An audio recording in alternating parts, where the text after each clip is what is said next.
2 minutos na makalipas ang alas 12 ng tanghali. Ngayong araw nito na bagong gising pa lang si Senyor. Mukha ba bagong gising? Pasensya na ko kayo ha.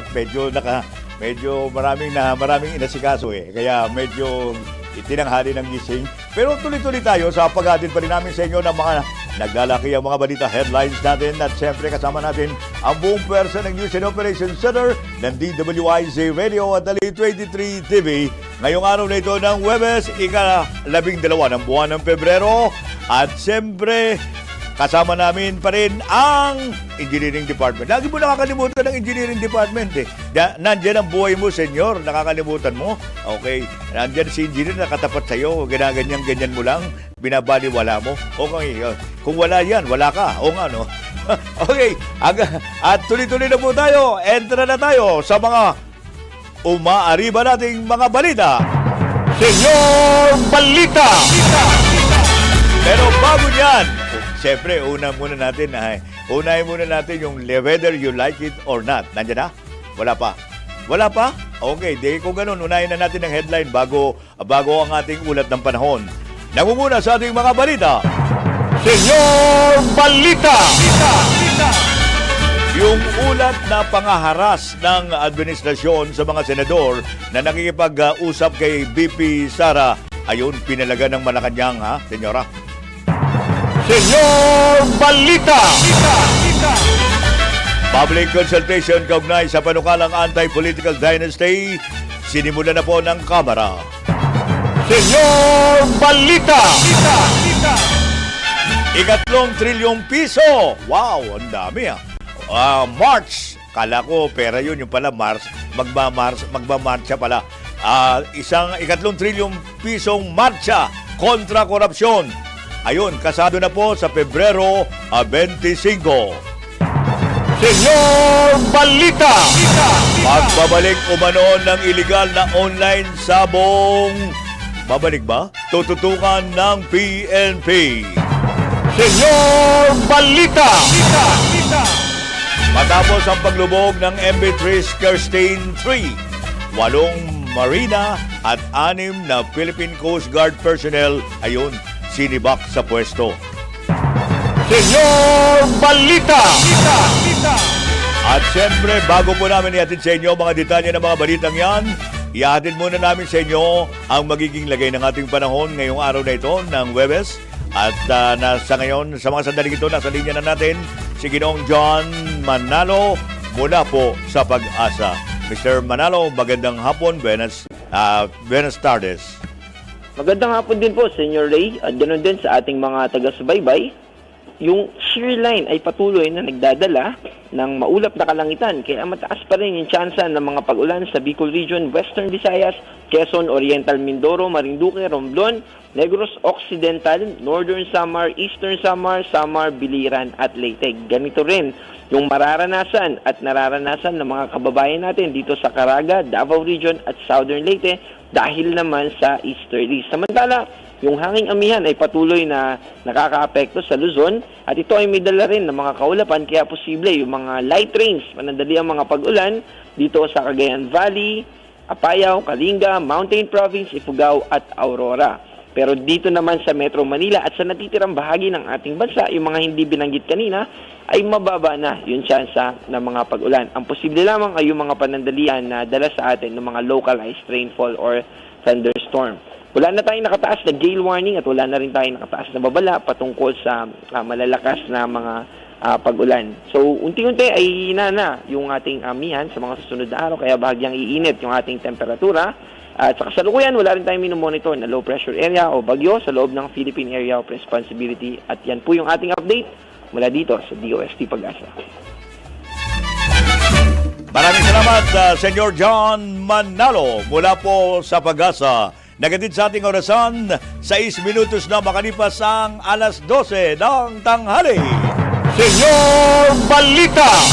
Siyempre pa, habang kayo nananangalian dyan, mga amigos at mga amigas, mga senyora ko, yung mga senyora ko dyan na nananangalian, sa mga sandaling ito, tuloy-tuloy na po kami. Entra na po kami sa ating mga detalye ng ating mga pangunahing mga balita.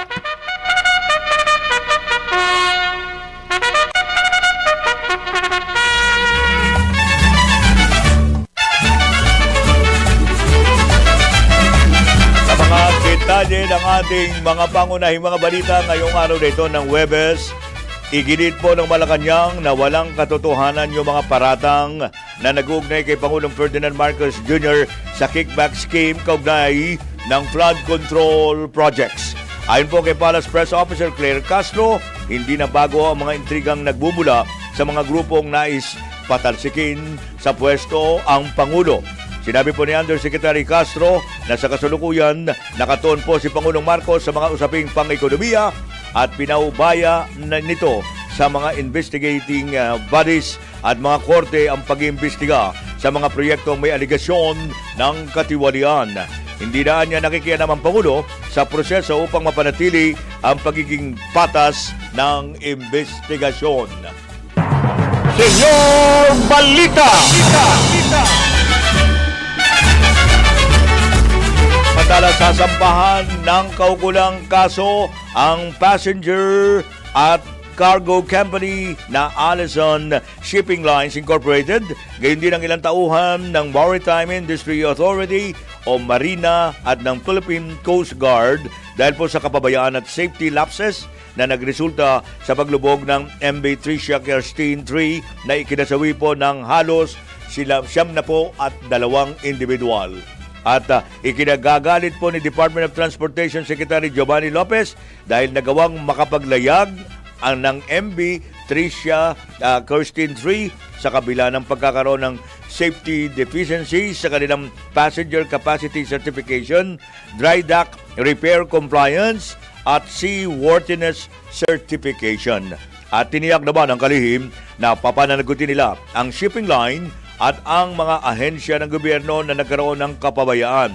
Kabilang sa mga sinibak ang mismong Zamboanga Regional Director at 5 Philippine Coast Guard personnel na siyang nagsagawa ng pre-departure inspection, gayon din ang Zamboanga Station Commander dahil po sa command responsibility. Inatasan din ni Secretary Lopez ang Marina na agarang maghain ng administrative charges laban kina Zamboanga Regional Director Engineer Jedini Nur Sibal, Marina Shipping Operations Specialist Engineer Bebin Bibi, specialist pa naman, ito si Bibi, at Marina Shipbuilding Specialist to Jose Ray Kimiging at dahil sa neglect of duty. Senyor Balita! 10 minutos makalipas ang alas 12 ng tanghali. Tingnan muna natin ang buena manong report natin sa Senado. Paglikha ng NAMRIA ng mapa para po sa West Philippine Sea. Ayon, pinabubusisi po ni Senador Marcoleta. Alamin natin ang detalye mula kay Shelly Ortega Bueno. Senator Rodante Marcoleta kung nagawa na ang opisyal na mapa ng Pilipinas na magpapakita ng nasasakupan ng bansa sa West Philippine Sea. Nagain ng resolution, Senator Marcoleta hinggil dito. Nakasaad sa resolution na noong pang 2012, ini-issue ang Administrative Order No. 29 na nag-uutos sa National Mapping and Resource Information Authority o NAMRIA na gumawa at magsapubliko ng chart at mga mapa ng Pilipinas na nagpapakita ng West Philippine Sea. Kasama sa utos na ideposito ang opisyal na mapa sa United Nations at international organizations pero hindi pa umano ito nagagawa. Tinukoy din ang sinabi ng NAMRIA noong November 2024 na ilalabas na nito ang bagong mapa pero hintayin muna umano ang implementing rules and regulation ng bagong batas noon na Philippine Maritime Zone Act. Pero wala naman umanong nakasaad sa batas na kailangan itong gawan ng IRR o Implementing Rules and Regulations. Sinabi ni Marcoleta sa resolution na dapat magkaroon ng mapa na maglilinaw sa coordinates o meets and bounds ng inaangkin ng Pilipinas na nasasakupan sa karagatan. Hindi anya striktong legal requirements sa international bodies na magsumite ng ganitong mapa para sa pagkilala ng soberenya pero mahalaga ito para maging mas effective ang pakikipaglaban nito para sa maritime rights and entitlements. Ito sa Patrol 19, Sally Ortega Bueno para sa Impila Metodong Lakas sa DWIZ. Nagbabalita ng tama, naglilingkod ng tama. Senyor Balita!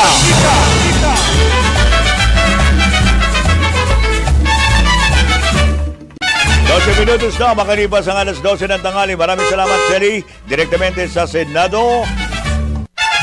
Samantala, tiniyak naman ng Philippine National Police na pinaigting na ng kampanya kontra illegal online gambling. Ito'y makarang lumabas sa pagdinig ng Senador kahapon ang pagbabalik umano ng illegal na e-sabong operation sa bansa. Ayon kay PNP Chief General Jose Melencio Nardates, ilang guerrilla operations online na konektado sa mga illegal sites ang tinanggal na. At tinuntun na rin anya ang mga live stream at mga operator na gumagamit ng virtual private network at tinutukoy na rin ang mga financier o yung financier at operator sa likod ng illegal na operasyon. Hinikayat naman ni Nartates ang publiko na magsumbong at binanaan po mga kapwa-pulis laban sa anumang pagkakasangkot sa naturang mga illegal na sugal. Senyor Balita! Tignan muna natin ang report ni Jun Samson.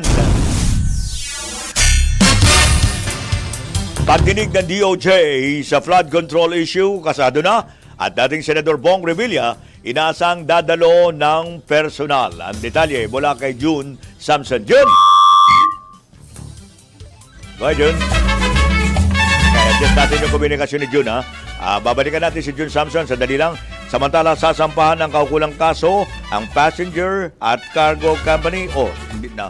Buo na ang suporta ng One Bangsamoro Movement sa Senate Bill number 1587 o ang panukalang batas na naglalayong i-reset ang formal na itakda ang unang regular Bangsamoro election sa September 14, 2026.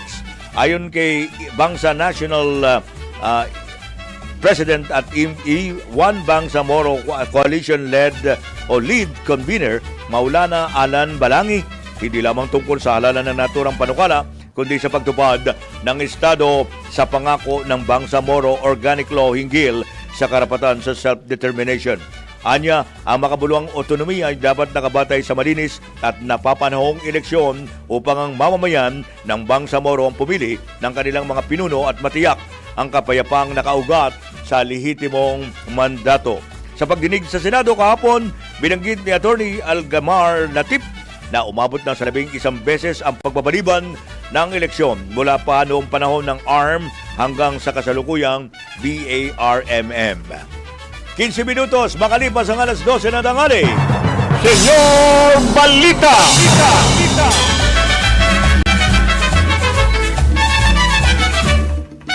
Samantala, nagbabalik si Celia Ortega Bueno sa Senado. Panibagong pahayag ng tagapagsalita ng Chinese Embassy, idinaanan lang daw po sa pang-iidis sa halip na sagutin ni Senate President Soto. Detalye mula kay Celia Ortega Bueno. Celia? Okay, idinaan na nga lang sa pangiinis ni Senate President Vicente Soto III ang panibagong pahayag laban sa kanya at sa ilang senador ni Chinese Embassy spokesperson Ji Lingpeng. Ayon kay Senate President Soto, kapag may tao na inuudyukan ka na mag-react o magkomento sa kanyang sinabi pero hindi mo ito pinatulan, ang tawag daw doon ay annoying o pangiinis. Giit ni Soto, sa pagkakataong ito, mas pinili niya ang annoying o pangiinis. O narito, sinita ng tagapagsalita ng Chinese Embassy Senate President Soto sa sinabi nito na bastos o wala silang respeto. Giit ni Lee, sino ang bastos? Gayong may ilang senador daw ang minura sila sa plenaryo ng Senado, may tumawag sa kanila na bully, bad guess at troll farm. Lagi din anyang sinasabi ng Senado na sinisika patahimikin ng Chinese Embassy ang mga senador o ang Senado, pero wala anyang may gusto na sila'y patahimikin. Sa katunayan, ang ilang senador daw ang paulit-ulit na nagbabanta at nananakot sa kanila. Pero hindi na pinatulan ni Senate President Soto ang panibagong pahayag na ito ni Lee dahil mas gusto nga daw niya na wag nang mag-react at mas pinili niya ang pangiinis na lamang. Ito sa Patrol 19, Celia Ortega Bueno para sa impilang metodong lakas DWIZ.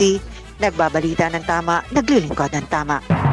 Senyor Balita! Maraming salamat, Celia Ortega Bueno. At mula pa rin sa Senado, okay, balikan na natin si Jun Samson.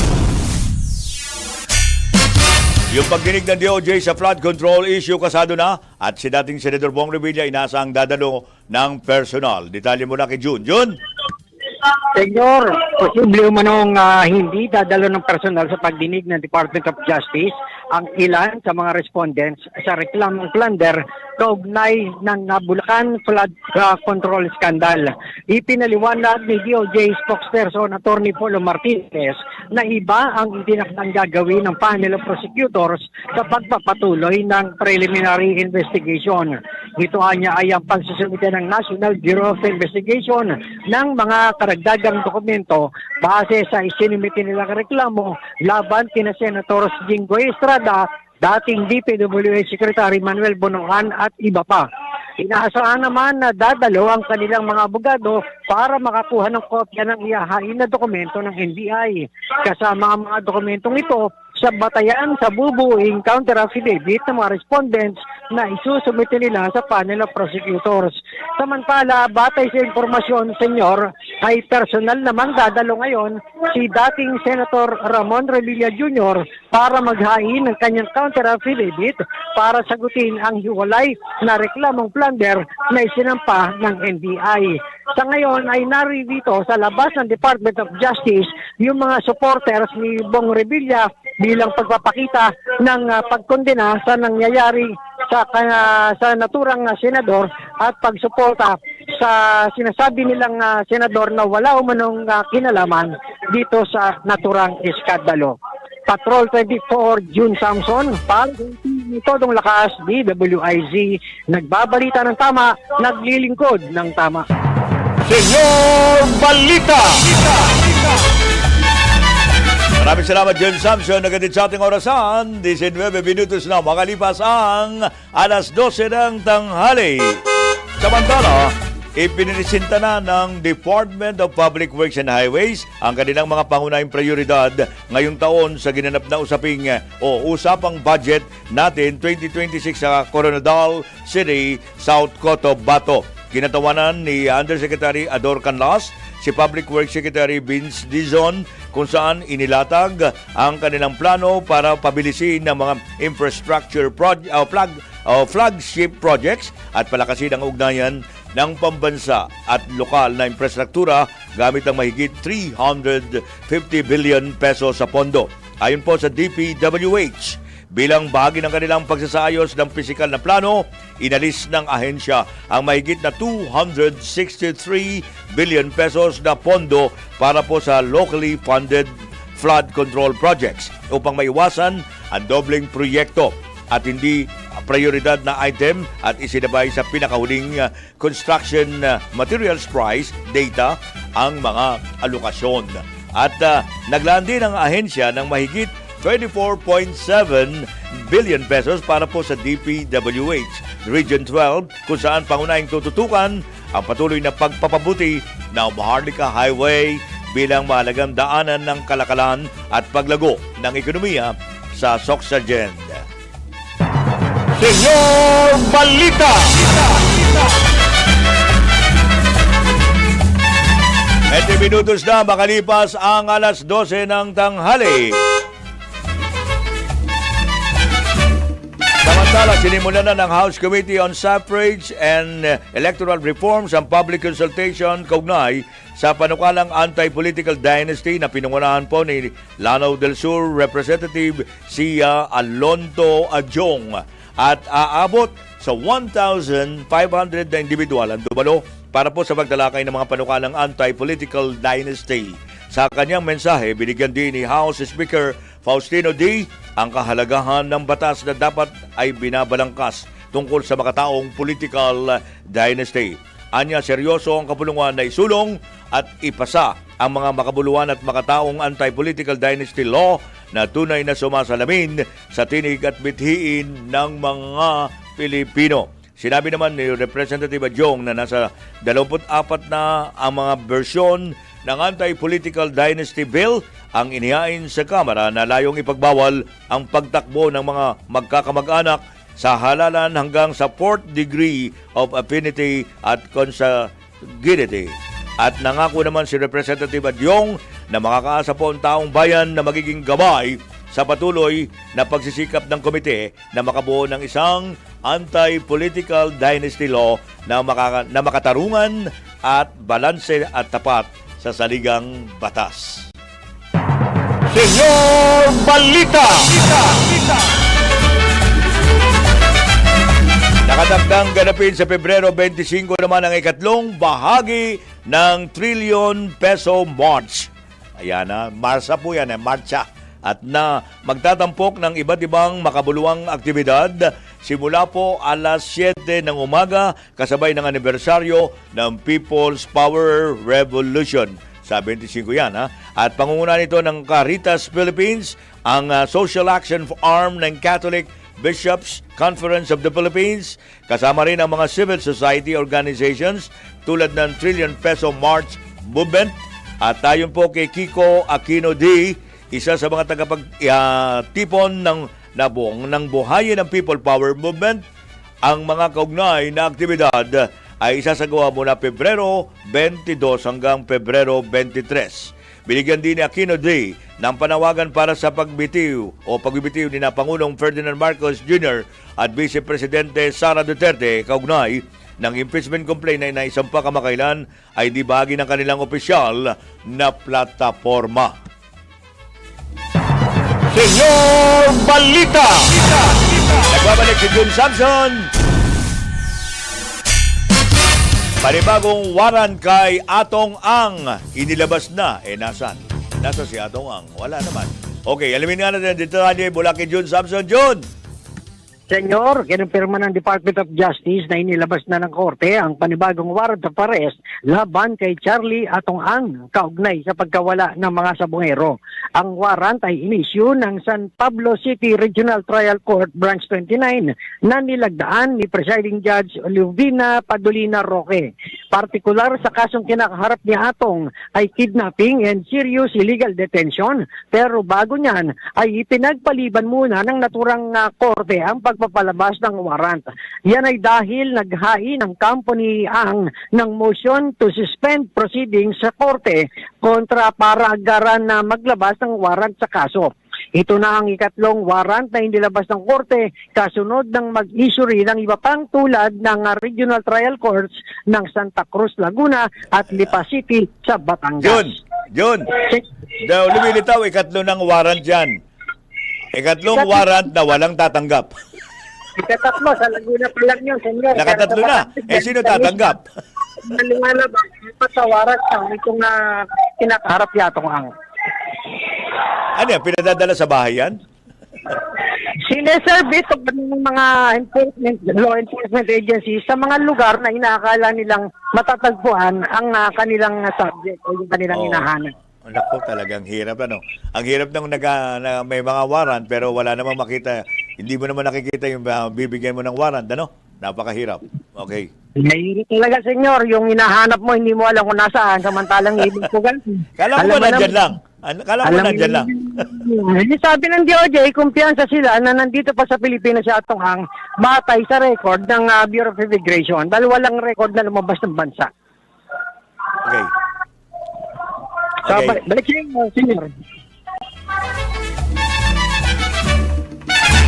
Patuloy pa rin kayo sumusubaybay sa pinakadetalye ng ating mga pangunahing mga balita. Maraming salamat, Jun.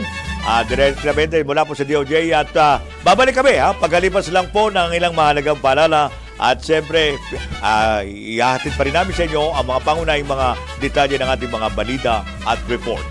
Philippine Standard Time, 26 minutos na makalipas ang alas 12 ng tanghali. That time check. Alas 12:30 na po ng tanghali at tuloy-tuloy pa rin ba ang pananghalian ninyo? May natira pa? O yung iba ngayon lang na nanghalian? Yun, yung iba ngayon lang. Yung iba tapos na.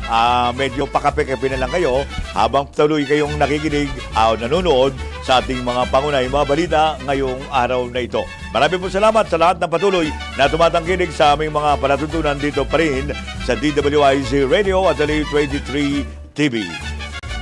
Si Senyor Pacheco pa rin po ang inyong kaboka-boka, kabeso-beso dito pa rin sa Senyor Balita!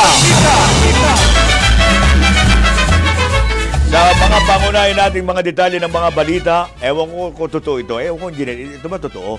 Nagbabala po ang Food and Drug Administration laban Food and Drug Association, hindi administration asosasyon ito. Ang laban po ito sa paggamit daw o pag-inom ng Love Potion number 9. May kanta ito, di ba? Love Potion. Ay, meron ba yon? O gayuma?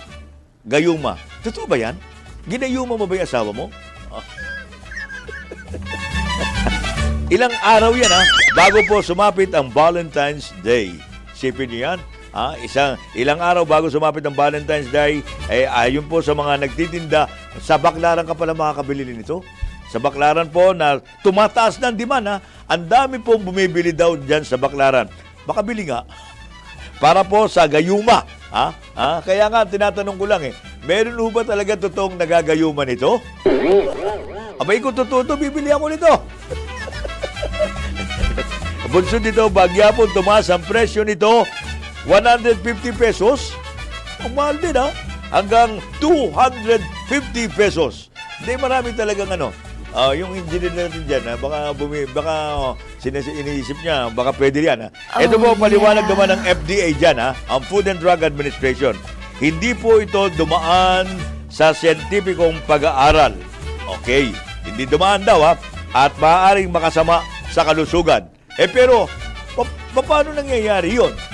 Di ba pag sinabing paggayuma, naakay mo yung opposite sex, hindi naman din siya ang uminom Ikaw ang uminom o siya ba yung uminom? Ang babae? Pinainom sa babae yan.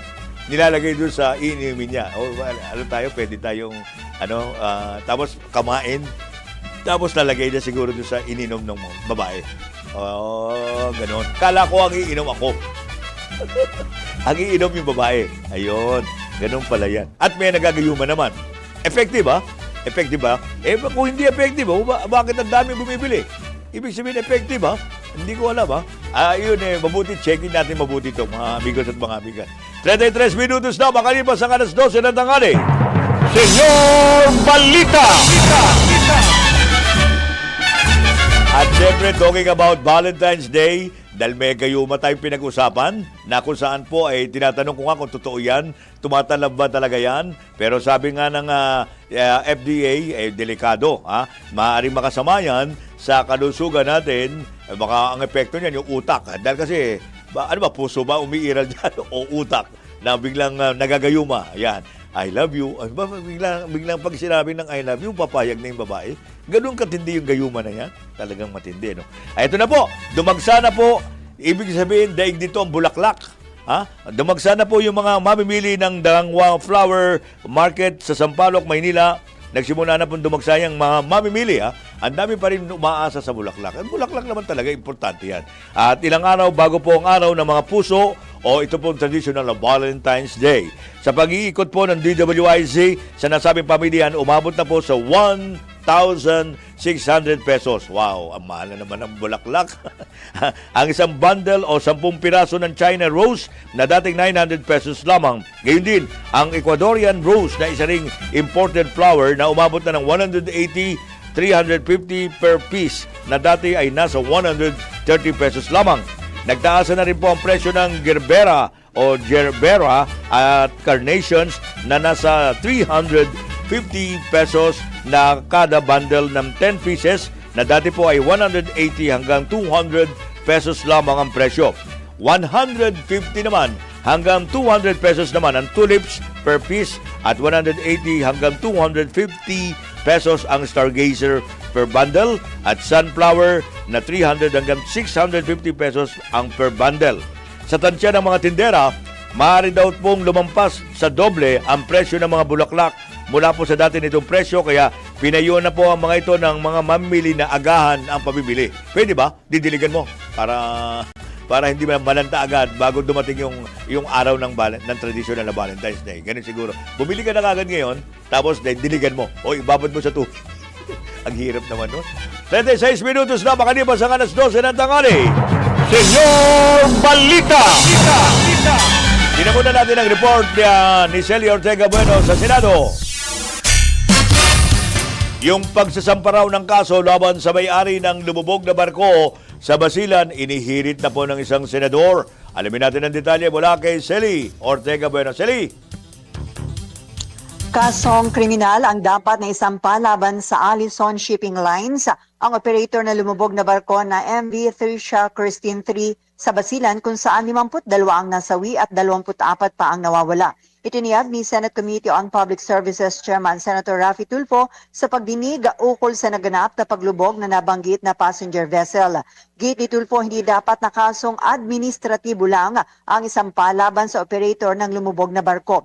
Paliwanag ni DOTR Assistant Secretary Manuel Cabuchan III, partial pa lang investigation report at makukumpleto ang pagsasampa ng kaso kapag natapos na ang retrieval sa lumubog na barko. Pero hindi tinanggap ni Senator Raffy na administrative lang ay kakaso sa may-ari ng Allison Shipping dahil mula 2019 ay tad na daw ng mga paglabag ang kumpanya na aabot na sa 32.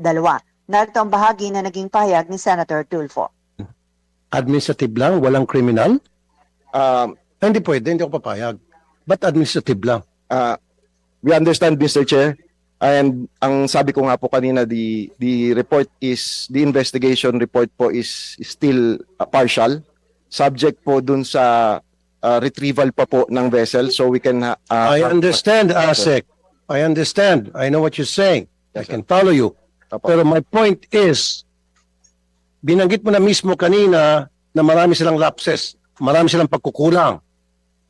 Kaya nga magpapile kayo ng kaso left and right kung kani-kanino. Pero bakit walang criminal case against dito sa may-ari ng barko? Bakit administrative lang? It's just a slap on the wrist? Heck no. Hindi pwede. Yes, sir. Baka meron Yes. tayong pinagtatakpan dito. Wala po, Mr. Chair. Okay. Ang- File a criminal case against Allison. The owners, especially. Kasi Ito si Patrol 19, Sally Ortega Bueno, para sa impilang metodong lakas sa DWIZ. Nagbabalita ng tama, naglilingkod ng tama.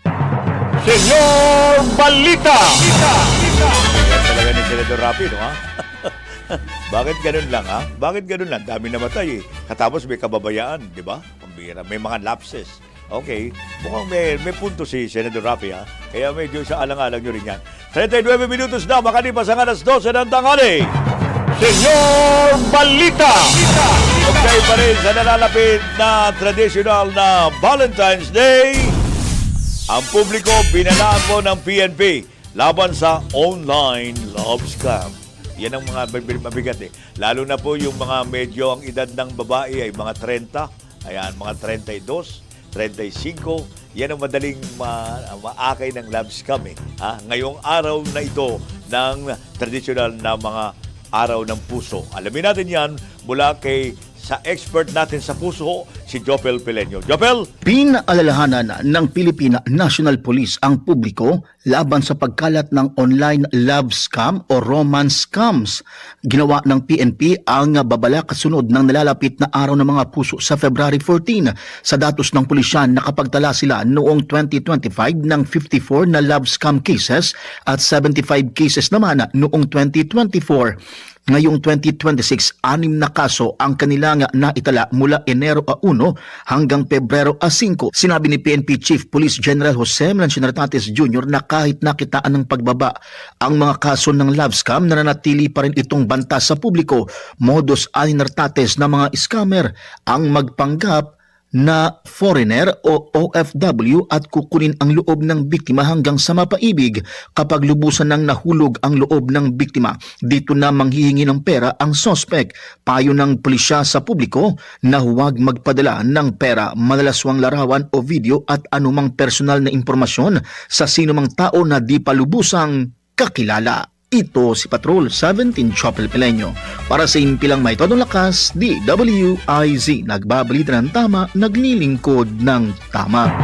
Senyor Balita! Narinig niyo yung sinabi ng ating espesyalista sa larangan ng mga pag-ibig, ha? Huwag kayong basta padadala. Lalo na online. Naku, ang hirap niyan, eh.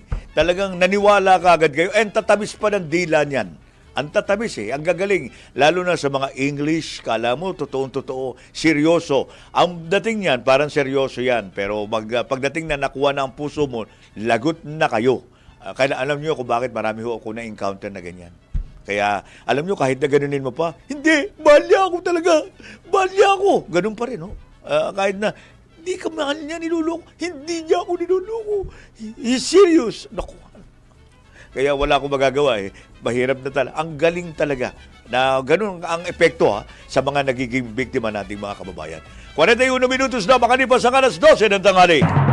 Senyor Balita!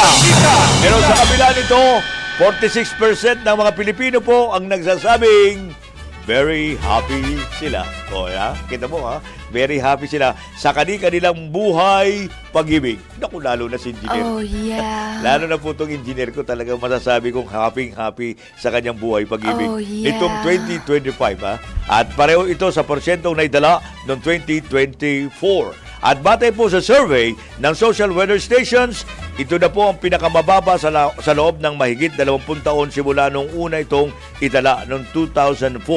At tumaas naman sa 40% mula po sa 36% noong 2024. Ang bilang po ng mga Pilipinong nagsabing they could be happier, hindi lang happy they could be happier sa kanilang love life, habang bumaba ng 4 na puntos sa 14% ang bilang naman ng mga Pilipinong allows love life. Walang love life. Yung mga walang love life dyan, medyo, tingnan nyo, subukin nyo lang. Pero wag nyo kayong magpapa-scam, Siguruhin yung nakikita nyo yung, mahirap yung online Mabuti na yung, mabuti na yung personal para nakikita nyo. At sinigawa po ng sabing survey nitong Nobyembre 24 hanggang 30 ng nakaraang taon sa 1,200 respondents sa buong bansa. Senyor Balita! Sabay nito, pinalalahanan din ng Philippine National Police ang publiko na maging maingat nga sa mga online love scam ngayong papalapit na po ang araw na ito. Ayon kay PNP Chief General Jose Melencio Nartates, hindi masama ang magmahal, pero mas mahalaga mag-ingat. Ayan po ang paano sa inyo ni General Nartates Paalala, hindi ho masama ang magmahal, pero mas mahalaga mag-ingat. Lalo't ginagamit ng mga scammer ang mga taong naghahanap ng pag-ibig, partikular tuwing traditional na Valentine's Day para po makapanloko. Yan po ang paalala lang ng ating PNP. 44 minutos, makalipas ang alas 12 ng tanghali. Senyor Balita! May report si Johnny Gole sa Central Luzon. Most wanted person na may kasong murder sa Candaba, Pampanga, Timbog sa Bulacan. Alamin natin ang detalye mula kay Johnny Gole. Johnny! Yes, senyor, isang lalaking may tinakasang kasong murder sa hukuman mula rito sa bayan ng Candaba sa Pampanga ang nasakutin itong mga operatiba ng Candaba Police dito sa kanyang hideout sa Baliwag, Bulacan, ayon dito sa ulat ng Pampanga PNP. Ang suspect ayon dito sa police report ay nasangkot sa naganap na krimen ilang taon na yung nakakaraan mula dito sa bayan ng Candaba. At agad daw tumakas ito matapos nga yung insidente. Ilang taon na ang nakararaan dahil dito ay pinanalagay siya ng pulisya bilang number 1 most wanted person in municipal level at kabilang din ito sa most wanted person in provincial and regional level.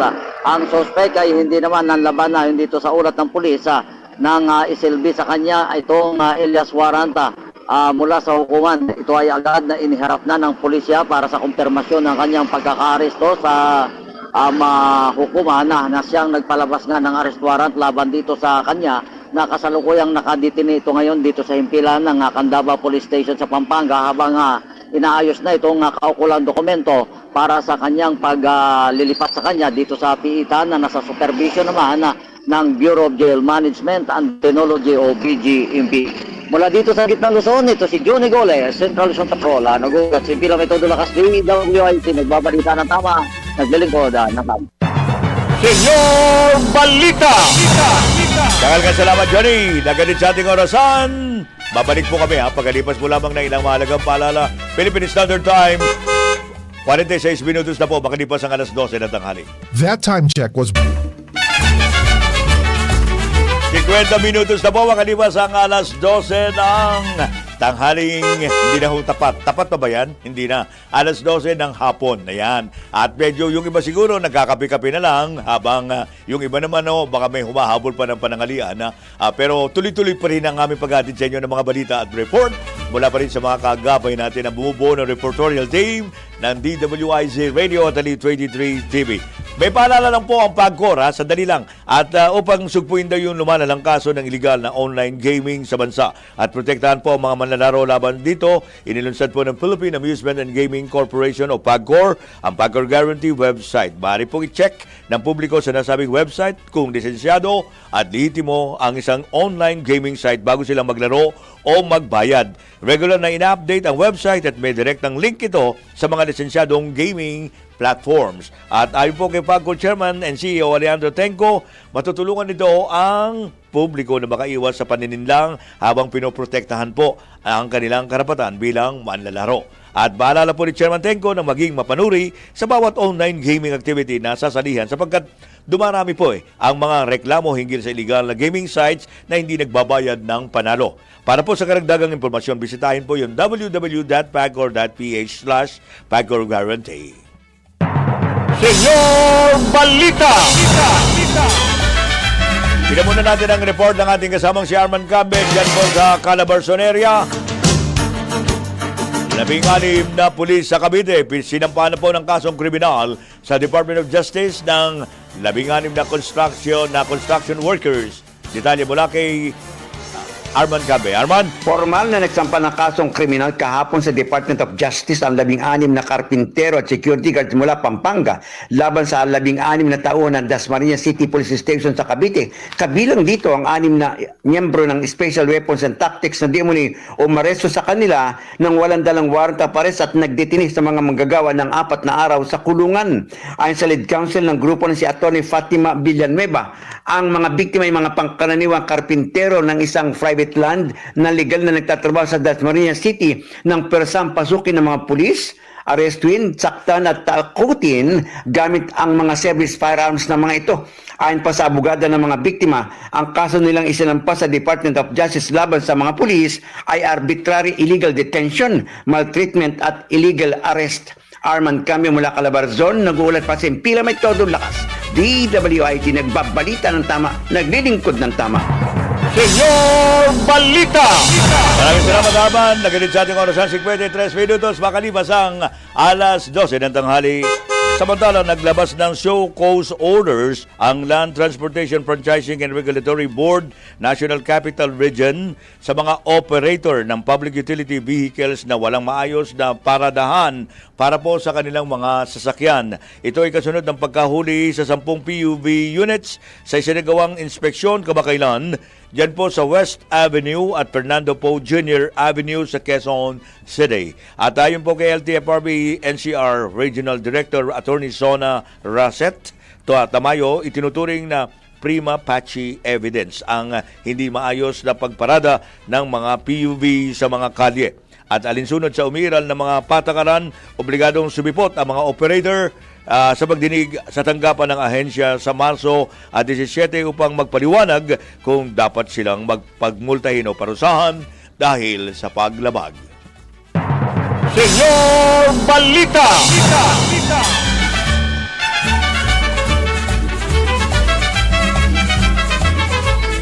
Nagbabalik si Johnny Gole mula sa Central Luzon.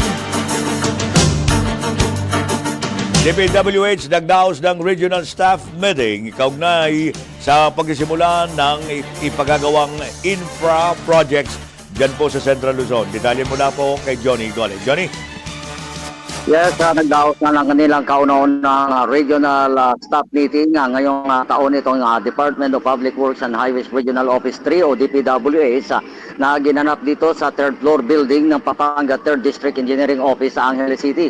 Pinangunahan itong bagong talagang Regional Director Engineer Arnoldo Campo kasama yung kanyang Regional Division Chief, District Engineers, Assistant District Engineers at mga Regional Planning Head ng nasabing pagpupulong sa nasabing lugar. Pangunahing naging paksa o tinalakay sa nasabing pulong ay itong nakatakdang pagsisimula na sa implementasyon nitong mga proyekto sa mga district engineering offices sa rehiyon at itong mga bagong sistema ayon sa direktiba ni Secretary Vince Dizon na unang kanilang DPWH Central Office. Maring tinagubilinan itong si Director Ocampo na gawing maayos at nasa kalidad ang implementasyon ng lahat ng mga proyekto sa kanilang nasasakupan.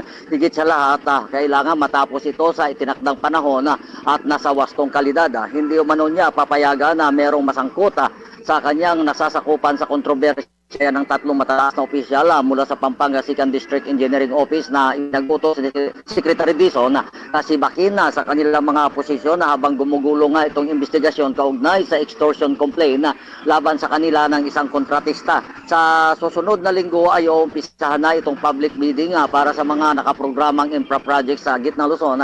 Ayon kay Director Ocampo at tagubiling umano sa kanya nito si Secretary Dizon na gawing maging maayos at polido ang lahat ng mga proyektong ito para sa 2025-2026 sa infra projects. Kasabay ng nasabing okasyon, pinangunahan din itong sina Director Ocampo at itong Assistant Regional Director Engineer Roby Canlas ang OT-king para sa mga newly promoted dredging master engineers na itatalaga sa iba't ibang mga dredging site o ilog dito sa Gitna Luzon.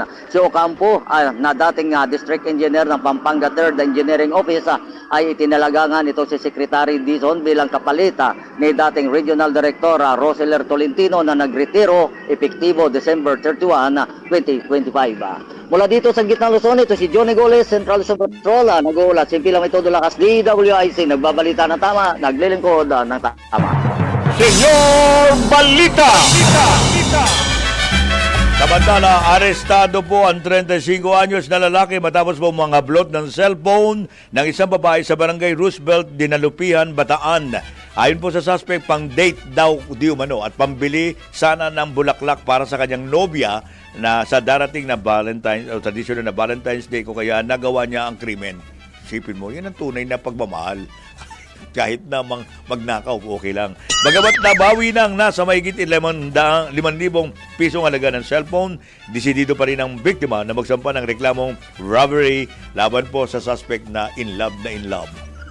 Bigat na. Senyor Balita! Balikan natin tinan natin ang report sa Southern Tagalog. Mangingisda mula Marinduque nasagip sa laot ng Oriental Mindoro matapos bumasiraan ng makina. Detalye mula pa rin kay Ron Lozano. Ron! Senyor, nangangatal at sumisigaw ng saklolo ang isang mangingisda mula sa Marinduque nang ito ay masagip ng kanyang kapwa mangingisda sa karagatang sakop ng Pinamalayan Oriental Mindoro matapos mawala sa gitna ng dagat dahil sa nasirang makina ng kanyang motorbangka. Kinilala yung mangingisda na si Alberto Sadiwa, residente ng barangay Bugnuyan, Gasan, Marinduque. Una nang ipinanawagan ng Sandugo Rescue and Radio Communication Group Lima Chapter ang kanyang pagkawala noong Martes. Ayon sa ulat, nakapag-chat pa umano si Sadiwa upang ipaalam sa kanyang mga kaanak na nagkaroon ng aberya ang kanyang bangka habang nasa laot. Gayunman, nawalan na ito ng komunikasyon matapos ang naturang mensahe. Bandang alas 3 ng madaling araw nitong Huwebes ngayong araw, nang madaanan siya ng kapwa mangingisda sa karagatang sakop ng Pinamalayan. Agad siyang narinig ng sumisigaw ng tulong habang nanginginig sa gitna ng dagat. Kaagad siyang isinakay at dinala sa Pampang kung saan pinakain at inalagaan upang mapanumbalik ang kanyang lakas. Tinawagan din ng mga rescuer ang kanyang pamilya at ipinakausap ang biktima upang ipaalam na siya ay ligtas na. Na-turn over na rin si Sadiwa sa Philippine Coast Guard para sa kaukulang proseso at dokumentasyon. Mula sa Southern Tagalog, ito si Ron Lozano, nagulat para sa Impilang May Todong Lakas, DWIC, nagbabalita ng tama, naglilingkod ng tama. Senyor Balita! Maraming salamat, Ron Lozano. At sumapit na po tayo sa kabuuan ng ating mga detalye ng mga pangunahing mga balita ngayong araw na ito ng Huwebes, ika-12 ng buwan ng Pebrero. At siyempre, bago tayo tuluyang magwakas, patama ko tayo, kung gusto mong mangialam sa buhay ko, ambag ka muna kahit Gcash lang, ha? Okay? Next program, susunod na po natin. Siyempre pa, walang iba kundi ang Showbiz, The Showbiz with Anton, sa loob po lamang ng ilang sandali. At si Senyor Pacheco, bisa pa nagsasabi, kami po ay nagbabalita ng tama, naglilingkod ng tama. Adios! Hasta mañana!